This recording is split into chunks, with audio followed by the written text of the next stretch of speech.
Hey, I'm Rob for JestaThaRogue.com. This is a quick pundown of House Flippers that I played at Essen 2019.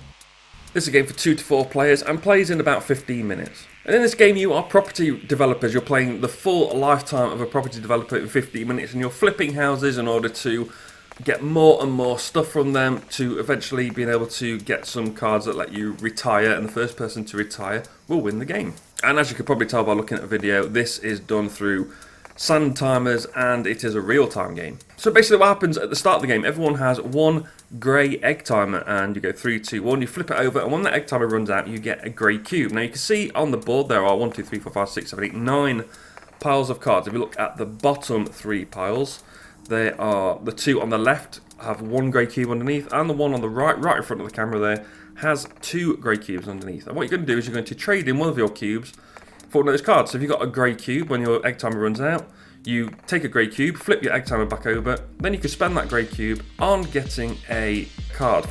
Those will then give you maybe brown cubes or red cubes, which you can then, you take that card, you immediately cash that card in, pick up a cube of that colour, and then what you do is you will then use that red cube and brown cube to immediately take one from the middle row, because you can see the middle row there, they cost brown, brown and red. And those are a bit more powerful, they give you more stuff. Maybe you could trade in a red cube, it gives you a brown and red cube, then you cash that card in, you take a brown and red cube, then you immediately spend that brown and red cube getting some more cards from the middle row, which give you more and more cubes, and you build up, and at the top row there are 3 different piles of retirements. There's like beaches and yachts and things like that, and they cost a lot more. So they cost maybe 3 red and 3 brown, some of them cost, I think it's 2 yellow and 2 red, and that's what you're trying to do. You're trying to get sets of those at the top. Now, I can't remember what they are. I think it's 2 sets of 3 of a kind. You can get 3 sets of 2 of a kind. You can get 1 set of all 6 different ones. I don't remember off the top of my head. I don't remember how it works, but there are other things you can get as well. Not just cards that give you cubes. You can also get cards that give you multiples on your egg timer. So when you flip your egg timer over, it's got a ×2. You put your egg timer on top of that to show that that's the egg timer that's got the ×2. When you flip it over, you get 2 cubes of that colour. There are also cards that give you other egg timers, so the red and the brown egg timers, and even the gold egg timer, I believe. Yep, there's a gold egg timer available.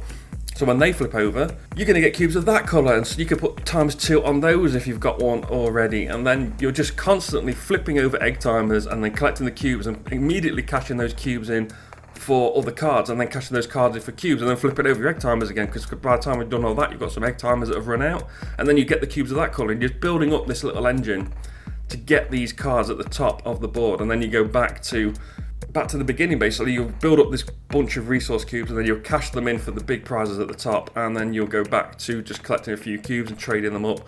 There is no room to breathe in this game. But eventually somebody is going to collect enough of the retirement cards in order to win the game, and the first person to do that is the winner. Obviously there are a lot of real-time games, but this one was a lot of fun. The only problem with it is that you can't see what other people are doing. I made a mistake right at the beginning of this game we're filming now. This was the second game we played back to back, because the first game we didn't do very well. And the guy who I was playing with there with the Rick and Morty t-shirt, can't remember his name unfortunately, he said let's just play again, and there's nobody waiting, so it was fine. So we played a second game.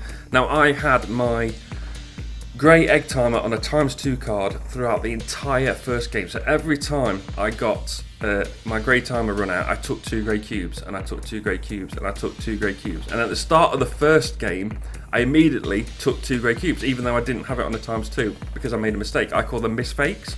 They are mistakes that you make completely by accident. It was a stupid mistake, but it's a mistake that was made. Now, luckily, my opponent, because we'd flipped over the egg timer, I took a grey cube, cashed it in, bought a 2 cube card for no reason whatsoever, other than I'm stupid. Put it under, and then we both flipped our egg timers. That's the only minute in the game, the first 30 seconds and the second 30 seconds, where you've got time to think. And he noticed that I took this card without having 2 grey cubes, so he pointed that out, luckily, otherwise it would have been a bit unfair. But that is the only problem with this game. You've got to police yourself, and you haven't got time to police other people. People can be doing whatever you want. I'm not accusing anyone of cheating, but if they wanted to, they could do it quite easily.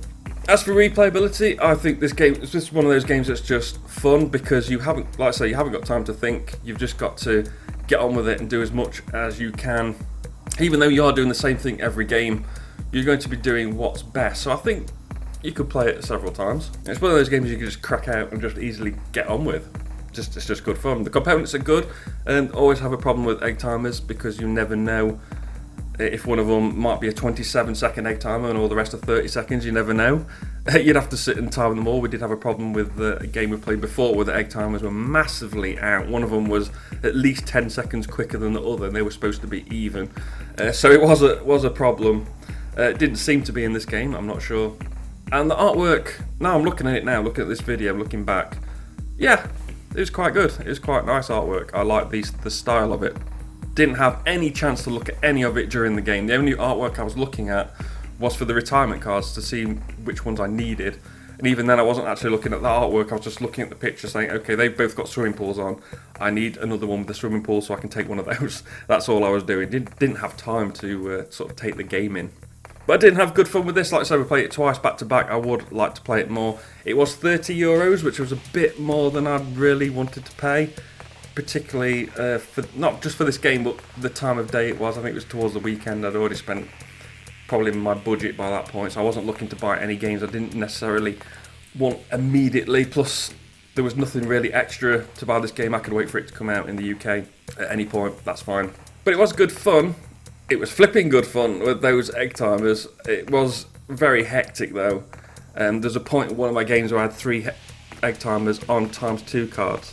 So I had to flip them over and take 2 of each cube every time, and then I had to spend those cubes. Before I had the chance to spend those cubes, my egg timers had run out, and I had to flip them all over again, which is probably why I lost, because I was too slow, taking too much time thinking about what I needed to do, just trying to get those cards at the top. So real time, more like real fine. This is a good game. This was a very good game.